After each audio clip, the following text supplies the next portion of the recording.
Hello everyone, how are you doing? This is MD Tech here with another quick tutorial. In today's tutorial, I'm going to show you guys how to resolve if there's no sound playing with your Windows 10 video editor.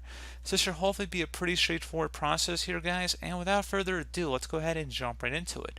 First thing I would do, make sure your speaker settings are turned on down in your system taskbar. Make sure they are turned up. In addition to that, make sure your physical speakers are turned on, and if you need to unplug and plug them back in, check for that. And if you're working in other browsers as well, so if you open up a web browser perhaps and it's working in there, it's likely an issue with the application itself.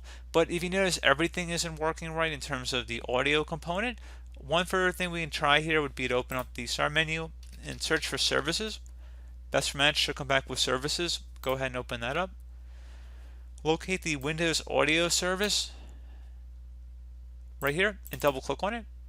So you want to make sure startup type is set to automatic and its service status is stopped. You want to select the start button and then select apply and OK to save the change. Close out of here once you're done, restart your computer, and that should hopefully be able to resolve the problem. Something else we can try here too, if we were to open up the start menu, type in control panel, best result should come back with control panel. Go ahead and left click on that. Sort by large icons, so view by, select large icons, and then select sound. Select your speaker, and then select properties. Select the advanced tab, and then at this point you can go inside the drop down and select other audio qualities and see if that improves the audio output. And if one of them doesn't work that great, you can always test them here before actually saving it. And worst comes to worst, you can always select restore defaults here to go back to what it was before you did any modifications.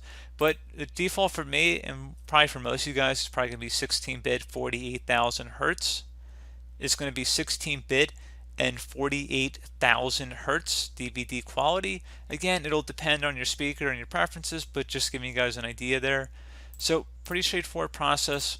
Do hope I was able to help you out, and I do look forward to catching you all in the next tutorial. Goodbye.